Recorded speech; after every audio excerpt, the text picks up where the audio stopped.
சொந்தங்கள், உங்கள் அனைவருக்கும் என்னுடைய வணக்கம்.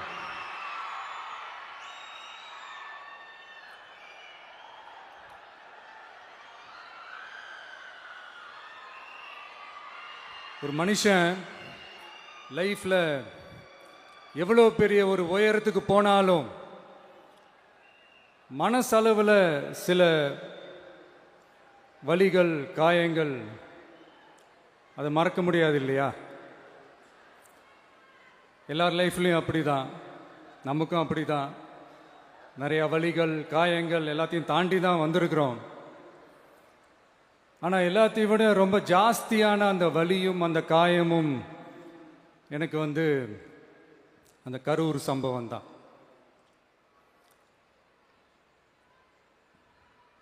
மக்களை சந்திக்கணும், மக்கள் பிரச்சனைகளை எடுத்து பேசணும். அதுக்காக தான் அந்த மக்கள் சந்திப்பு பயணத்தை தொடங்கி திருச்சி, அரியலூர், நாகப்பட்டினம், திருவாரூர், நாமக்கல், கரூர் அப்படின்னு சொல்லிட்டு போயிட்டு இருந்தோம். அரியலூரில் அந்த மீட்டிங் முடிச்சுட்டு பெரம்பலூர் போகிறதுக்கு முன்னாடி அந்த பெரம்பலூர் போலீஸ் எங்களை அலர்ட் பண்ணாங்க. சரிங்க, கூட்டம் கொஞ்சம் ஜாஸ்தியாக இருக்குது, லேட் ஆகிடுச்சு, வராதிங்க அப்படின்ட்டு. So we had no choice. Police சொன்னால் நம்ம அதை ஒபே பண்ணி தானே ஆகணும். அதே நேரத்தில் பெரம்பலூர் மக்களோட அந்த சேஃப்டியும் மைண்டில் எடுத்துக்கிட்டு ஒரு மன வலியோடவே திரும்ப போயிட்டோம். அதுக்கப்புறம் பெரம்பலூர் தொகுதி மக்களுக்கு மன்னிப்பும் கேட்டோம். அதே மாதிரி நாமக்கல் அந்த மீட்டிங் முடிச்சுட்டு கரூர் வரும்போது அந்த கரூர் போலீஸ் எங்களை அலர்ட் பண்ணியிருக்கலாம்ல.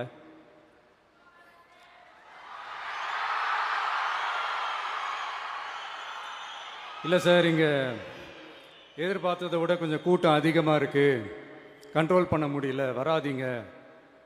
அண்ட் போலீஸ் நினச்சா அவங்க அந்த மீட்டிங்கே கேன்சல் பண்ணலாம். ஏதோ தப்பாக இருக்குது, ஏதோ தப்பாக தோணுது அப்படின்னு நினச்சிட்டாலே they have all the rights to cancel the meeting. எங்ககிட்ட கேட்கணும்லாம் ஒன்றும் அவசியமே கிடையாது. ஆனால் அதையெல்லாம் எதுவுமே செய்யாமல் அந்த ஹைவேல இருந்து அந்த ஸ்பாட்டுக்கு போலீஸே எங்களை உள்ளே கூட்டிகிட்டு வந்து விட்டு அந்த நாடகம்லாம் இருக்கு பாருங்க.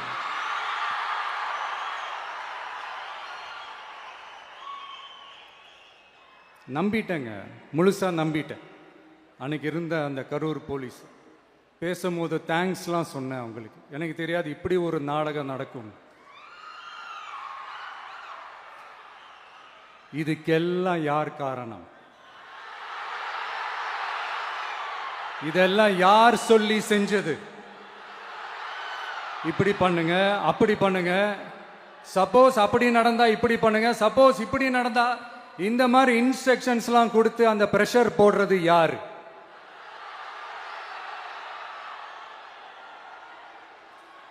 அந்த சம்பவத்தில் நம்ம யாரெல்லாம் இழந்திருக்கோம் தெரியுமா? ஒரு டிவியில் என் படமோ பாட்டோ வந்துச்சுன்னா, அம்மா விஜய் மாமா, அம்மா விஜய் மாமா அப்படின்னு சொல்லி அவங்க அம்மா கிட்ட சிரிச்சுக்கிட்டு அந்த டிவி ஸ்க்ரீனை போய் தொட்டு முத்தம் கொடுத்துக்கிட்டு என் அக்கா தங்கச்சிங்களோட தங்க பிள்ளைகளை இழந்திருக்கோம்யா. மழலை கூட சரியா வராதப்போ ஒரு பேப்பர் மேகசின்ல என் போட்டோவை பார்த்தா அது சிரிச்சுக்கிட்டு அந்த கள்ளங்கபடம் இல்லாத அந்த சிரிப்பு, அந்த கடவுள் மாதிரி இருக்கிற அந்த பச்சை பிள்ளைங்களை இழந்திருக்கோம்யா.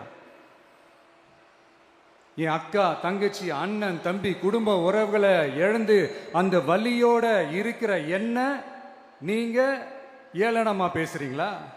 என் மேல பழிய தூக்கி போடுறீங்களா? இப்படி ஒரு சம்பவம் நடந்துருச்சு. இது ஏன், எதனால, அதுக்கான பின்னணி என்னன்ட்டு அந்த வலியோட வீட்டில் உட்கார்ந்துட்டு இருக்கிற ஓடி ஒளிஞ்சிட்டான் வர சொல்றீங்களா? வாயின்னு முன்ன இருந்தா என்ன வேணாலும் பேசுவீங்களா?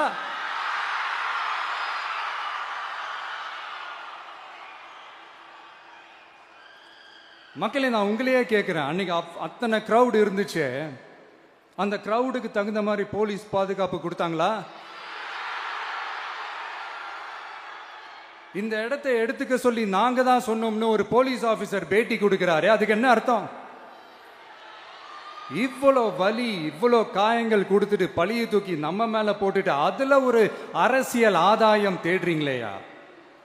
இதுல வாய் கூசாம சட்டசபையில ஸ்டாலின் சார் நம்ம மேல திருப்பி விட்டு அங்க ஒரு அரசியல் செய்றாரு. அதுக்கு என்ன அர்த்தம்? நமக்காக வந்திருக்கிற மக்களை காக்க வைக்கிறதுக்கு நான் ஒன்னும் ஆதாயம் தேடுற அரசியல்வாதி எல்லாம் கிடையாது. மக்களுக்காக அரசியலுக்கு வந்தவன் இந்த விஜய். எனக்காக எல்லாமும் கொடுத்த என் மக்களுக்காக எல்லாத்தையும் விட்டுட்டு மக்களுக்காக மட்டுமே அரசியலுக்கு வந்தவன் இந்த விஜய். அவங்களுக்காக நன்றி கடன் செலுத்துறதுக்காக மட்டுமே அரசியலுக்கு வந்தவன் இந்த விஜய். உங்களுக்கு தான் இந்த விஜயை பத்தி நல்லா தெரியுமே. ஆனா நம்ம எல்லாருக்குமே இத்தனை வலிகள் காயங்கள் கொடுத்தவங்களுக்கு இந்த 2026 தேர்தலில் தக்க பதிலடி கொடுத்துட்டீங்க. ஆனா அது மட்டுமே பத்தாது மக்களே, அது மட்டுமே பத்தாது. காலகாலத்துக்கும் எழுந்திருக்கவே முடியாத அளவுக்கு நிரந்தரமான ஒரு பதிலடியை நீங்க கொடுத்துக்கிட்டே இருக்கணும்.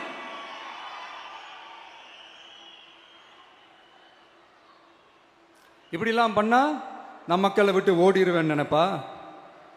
யார் என்ன ஓடினாலும் நான் மக்களை விட்டு எல்லாம் ஓட மாட்டேன். அன்னைக்கும் சொன்னேன், இன்னைக்கும் சொல்றேன், நாளைக்கும் சொல்றேன், தில்லா சொல்லுவேன், கெத்தா சொல்லுவேன். பணமா ஜனமா அப்படின்னு கேட்டா என் ஜனம் தான் எனக்கு முக்கியம்.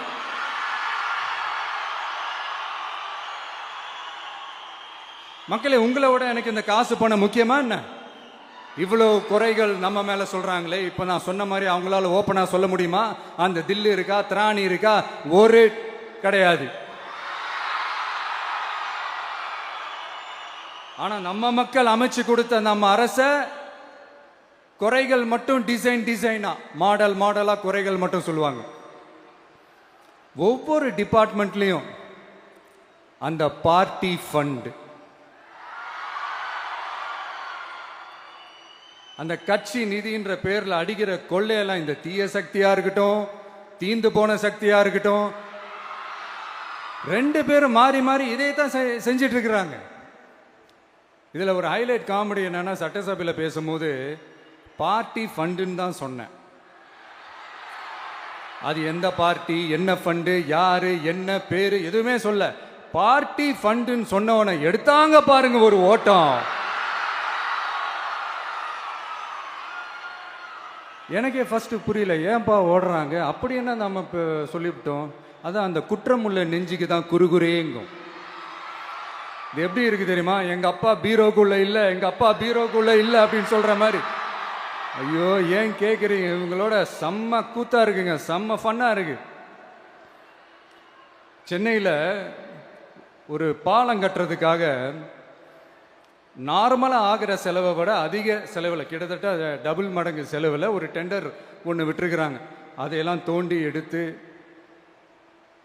அதெல்லாம் இப்போது கண்டுபிடிச்சி கேன்சல் பண்ணியிருக்கிறோம். இன்னும் எத்தனை கோடி ஊழல், எத்தனை லட்சம் கூடல் தோண்ட வருமோ எங்களுக்கே தெரில. ஒவ்வொரு முகமுடியாக கிழியுது. ஐயோ, இந்த விஜய் ஒவ்வொரு கதையா எடுத்து வெளியில விட்டுருவான் போலேன்ட்டு திரும்புற பக்கம்லாம் கதறல் கதறல் கதறல், காதலிருந்து ரத்தம் வராத குறை. ஆமா, இப்படி ஊழல்லே ஊறி போனவங்க இப்படிதான் இருப்பாங்க.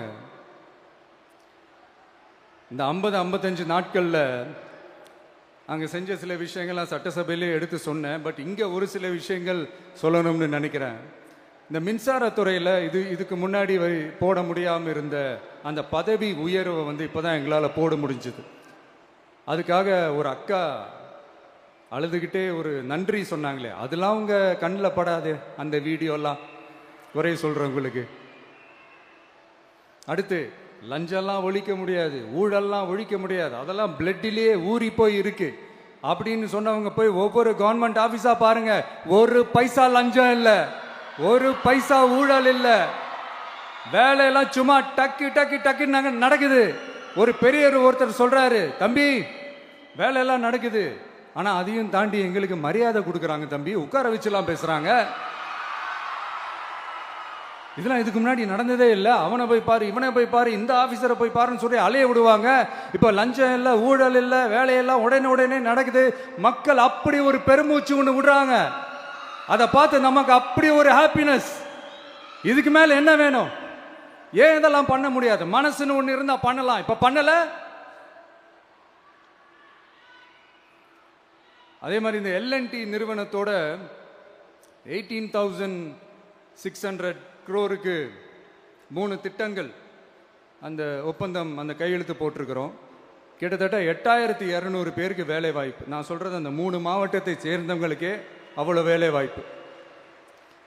குறுவை சாகுபடிக்காக 134 கோடியில் அந்த சிறப்பு தொகுப்பு திட்டம் அறிவிச்சிருக்கிறோம் நம்ம விவசாயிகளுக்காக. இப்போவும் சொல்கிறேன், நம்ம விவசாய பெருமக்களே, உங்களோட இந்த அரசு கூடவே நிற்கும். பெண்கள் பாதுகாப்புக்காக சிங்கப்பெண் அதிரடி படை, அது உங்களுக்கு நல்லா முன்னாடியே தெரியும். வரப்போகிற அறிஞர் அண்ணா அவர்களுடைய பிறந்த நாளில் உங்கள் அண்ணனுடைய அரசில் தாய் மாமன் தங்க மோதிர திட்டம் அறிவிக்கப்படும். இதெல்லாம் கேட்டாங்களே, வாக்குறுதி கொடுத்தீங்களே, என்னாச்சு என்னாச்சுன்னு. இந்த தீய சக்தி மாதிரி ரீல் தாய் மாமன்லாம் கிடையாது, ரியல் தாய் மாமன். எப்படி ரியல் தாய் மாமன்.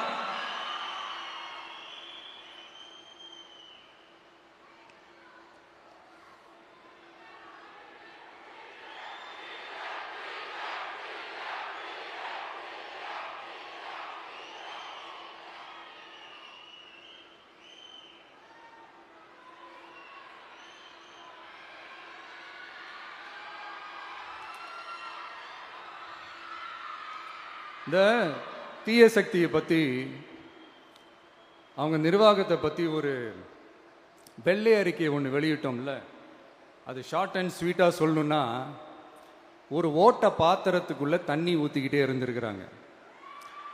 பாத்திரம் எம்டியாகவே இருந்திருக்கு, ஆனால் ஊற்றின தண்ணி தான் எங்கே போச்சுன்னு தெரில.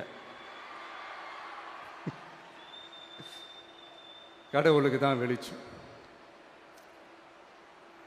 அது மாதிரி இப்போ நம்ம சொன்னதெல்லாம் சும்மா ஒரு சாம்பிள் தான்.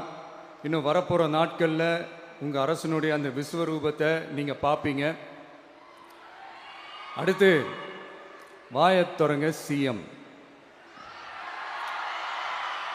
அடாடா, உங்கள் சிஎம் நெஞ்சிலேயே குத்திட்டு வந்தீங்க பாருங்க, அதெல்லாம் வேற லெவல்.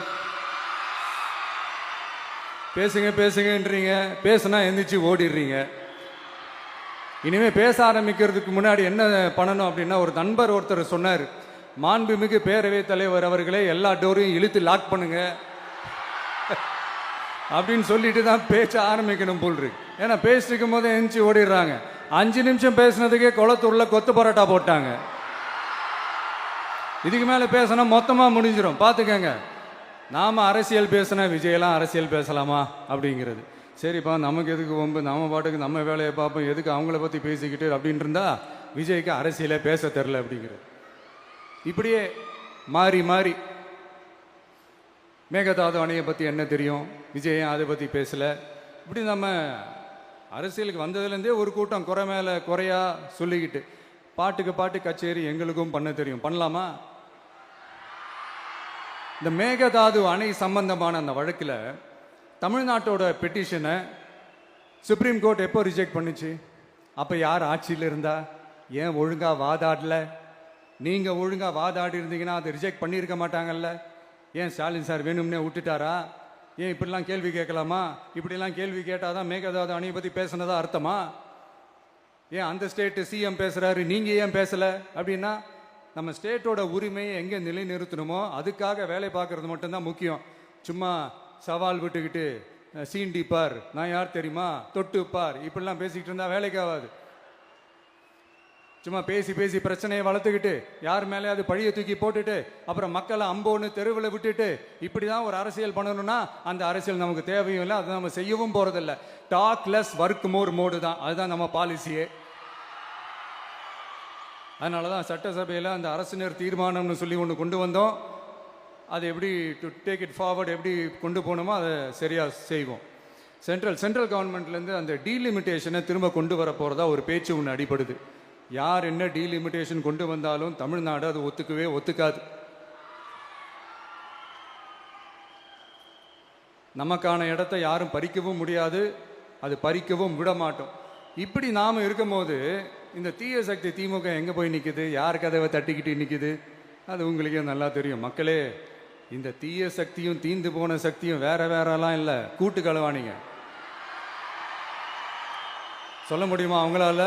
எங்களுக்குள்ள ஒட்டும் இல்லை, உறவும் இல்லை, அறிவிக்க முடியுமா, நிரூபிக்க முடியுமா? இந்த வரப்போற இடைத்தேர்தலில் அதை நிரூபிச்சு காட்டுங்க, அப்புறமா பேசுங்க. மக்களை, என் மனசை விட்டு கரூர் எப்பவும் நீங்கவே நீங்காது. நமக்கு ஏற்பட்ட வேதனையான சம்பவத்தை, நமக்கு எதிராக நடந்த சதிய சூழ்ச்சிய இனி வர்ற ஜென்ரேஷனும் அவங்களுக்கு தெரியப்படுத்தணும்ல. அதுக்காகவே இனி ஒரு அரசியல் சதிய, அரசியல் சூழ்ச்சிய யாரும் யோசிக்கவே கூடாதுன்றதுக்காகவே கரூர்ல ஒரு நினைவு சின்னத்தை நம்ம டிவிகே சார்பா அமைக்கப்படும் அப்படின்றத அறிவிக்கிறோம். அப்புறம் கரூர்ல இருந்து ஒட்டுமொத்த தமிழ்நாட்டு மக்களுக்கும் சொல்றேன், உங்க டிவிகே அரசு உங்களுக்காகத்தான் உழைக்கும். அடிப்படை வசதிகளை முதல்ல நிறைவேற்றணும். ஒரு பக்கம் நிதி நிலைமையை சரி செஞ்சுக்கிட்டே, இன்னொரு பக்கம் அப்படியே நாம சொன்னதில் ப்ரையாரிட்டி பார்த்து ஒவ்வொன்றா படிப்படியாக நிறைவேற்ற ட்ரை பண்ணுவோம். இது எப்பவும் உங்களுக்கான அரசாக தான் இருக்கும். இந்த விஜய் உங்கள் விஜயாக தான் இருப்பான். நீங்கள் உரிமையோட உங்கள் கவர்மெண்ட்டை நீங்கள் அணுகலாம். இந்த தீய சக்தி ஆட்சி முடிஞ்சு பொட்டிக்குள்ளே போனதுலேருந்து என்னென்னமோ பண்ணுறாங்க, இது ஏதோ பேசுகிறாங்க, சோஃபாங்கிறாங்க, வாஷிங் மிஷினுங்கிறாங்க. இந்த அரசியல் வியாபாரம் பண்ணுறதுக்கான அந்த வெண்டிங் மெஷினே அவங்க தான். யார்? இந்த திமுக. இதில் நம்மளை பார்த்து வாஷிங் மிஷினுங்கிறாங்க. எலெக்ஷனில் ஓட்டுக்கு காசு கொடுக்குற அந்த கலாச்சாரத்தையே, அந்த கல்ச்சரை அடித்து நொறுக்கி இருக்கிறோம். எலெக்ஷன்லேயே அப்படி வேலை பார்த்த நமக்கு எதுக்கு இந்த குதிரை, கழுதை, ஒட்டக பேரெல்லாம்? மக்களின் பக்கம் அப்படி இருக்கும்போது நமக்கு எதுக்கு இந்த பேரெல்லாம்? இந்த திருட்டு திமுக ஆட்சியை வச்சுக்கிட்டு ஊரடிச்சு ஒலையில போட்டு இந்த கொள்ளையை அடிச்சதுனால தான் உங்க கரூர் கம்பெனி ஓனர் ஒருத்தர் எங்க எங்க இருக்காருன்னே தெரியாம ஓடு ஓடு ஓடு ஓடு ஓடு ஓடு ஓடு ஓடு வராம் பாரு வேட்டக்காரன் ஓடினே இருக்கிறாரு. இன்னொருத்தர் ஃபாரின்ல போய் ஒளிஞ்சுக்கிட்டார். ஃபாரின் ஸ்டாலின் சார் நினைச்சிட போறீங்க, அவர் இல்லை. எனக்கு எப்பவுமே ஸ்டாலின் சார் மேல ஒரு தனி பாசம் ஒன்று உண்டு. அவர் கிடையாது, இவர் வேற. சிங்கப்பூருக்கு செக்கப்புக்கு போனார்ல அவரு. இன்னும் தோண்ட தோண்ட எத்தனை பேர் மாட்ட போறாங்களோ தெரியல. உங்ககிட்ட யாராவது லஞ்சம் ஏதாவது கேட்டாங்கன்னா கொடுக்க முடியாது சொல்லுங்க, நான் இருக்கேன் உங்களோட. அப்படியே யாராவது ஃபோர்ஸ் பண்ணாங்கன்னா இது எங்க மகன், எங்க புள்ள, எங்க அண்ணன், எங்க தம்பி, எங்க விஜய், எங்க விஜயோட ஆட்சின்னு ஸ்ட்ராங்கா சொல்லுங்க. மக்களை, நீங்க கூட இருக்கும் போது லஞ்ச ஊழல் மட்டும் இல்ல, அதிகாரத்தை வச்சு ஆட்டம் போடுற யாரா இருந்தாலும் அடங்கிடுவாங்க. இந்த கடமை, கண்ணியம், கட்டுப்பாடுன்ட்டு ஒரு காலத்துல கொள்கையோடு இருந்த கட்சியெல்லாம் இன்னைக்கு எப்படி இருக்கான்னு உங்களுக்கே தெரியும். அதாவது இந்த டிவிகே கட்சியோட தலைவரை எதிர்க்கிறதுல ஒரு நியாயம் இருக்கு. ஏன்னா உங்க பொழப்புல மண்ணள்ளி போட்டான். என்ன, இந்த ஊழல் லஞ்சம்லாம் பண்ண மாட்டேன்னு சொல்லி உங்க அரசியலையே ஒரு தெருமுனைக்கு கொண்டாந்து விட்டான். மக்கள் வேற அவனை தான் நம்புறாங்க. ஸோ இந்த விஜயை எதிர்க்கிறதுல ஒரு அரசியல் நியாயம் இருக்குது, அதை புரிஞ்சுக்கலாம். ஆனால் இன்னைக்கு இந்த விஜயை மக்கள் ஓட்டு போட்டு ஜெயிக்க வச்சு ஒரு தீர்ப்பை கொடுத்து மக்களுக்காக வேலை செய்யறதுக்காக முதலமைச்சராக உட்கார வச்சிருக்கிறாங்க. என்னமோ இன்னமும் நீங்க தான் ஆட்சியில் இருக்கிற மாதிரி விஜய் கரூருக்கெல்லாம் போகக்கூடாது, விஜய் இங்க போகக்கூடாது, அது செய்யக்கூடாது, இது செய்யக்கூடாதுன்னு எனக்கு புரியலையே. ஆட்சியில் இருக்கும் போது தான் இவ்வளோ கட்டுப்பாடெல்லாம் போட்டீங்க, எஸ்ஓபிஸ்லாம் போட்டீங்க, ஸ்டாலின் சார் ஆப்ரேட்டிங் ப்ரொசீஜர்லாம் போட்டீங்க. இப்போவும் அதே பண்ணிட்டு இருந்தீங்கன்னா என்ன சார் நியாயம்? இல்லை, நான் தெரியாம தான் கேட்குறேன். இன்னும் கனவுலையே இருக்கிறீங்களா? முதல்ல முழிச்சு வாங்க, ரியாலிட்டிக்கு வாங்க. உங்க ஆட்சியெல்லாம் வீட்டுக்கு போய் டிவிக்கேன்னு ஒரு ஆட்சி வந்து ரொம்ப நாள் ஆச்சு. ஒழுங்கா படி, ஒழுங்கா படி என்று சுப்ரீம் கோர்ட் ஓங்கி மண்டேலியே நறுக்கு நறுக்கு நறுக்கு என்று செம்மட்டியாலே அடிச்சும் இந்த திமுக முழிச்சிக்கல அப்படின்னா அப்போ கொஞ்சம் கஷ்டம்தான். வெற்றி தோல்வியெல்லாம் அரசியலில் சகஜம் சார். அதுக்காகலாம் வெறி பிடிச்சி இந்த பதவி வெறி பிடிச்செல்லாம் அலைய தேவையில்லை. நல்ல விதமாகவே சொல்கிறேன், நியாயமான அரசியல் பண்ணுங்க. ஓ, அதுதான் உங்களுக்கு தெரியாதுல்ல. இந்த தீய சக்தி திருத்தவும் முடியாது, அவங்களா திருந்துவாங்கன்னு பார்த்தா அதுவும் நடக்க போறதில்ல. அதனால வரப்போற இடைத்தேர்தலில் மக்களே, இந்த தீய சக்தி திமுகவை நல்லா வெச்சு வெளுத்து விடுங்க. கான்பிடண்டா இருங்க மக்களே, நல்லதே நடக்கும், வெற்றி நிச்சயம். மீண்டும் சந்திக்கும் வரை நன்றி, வணக்கம்.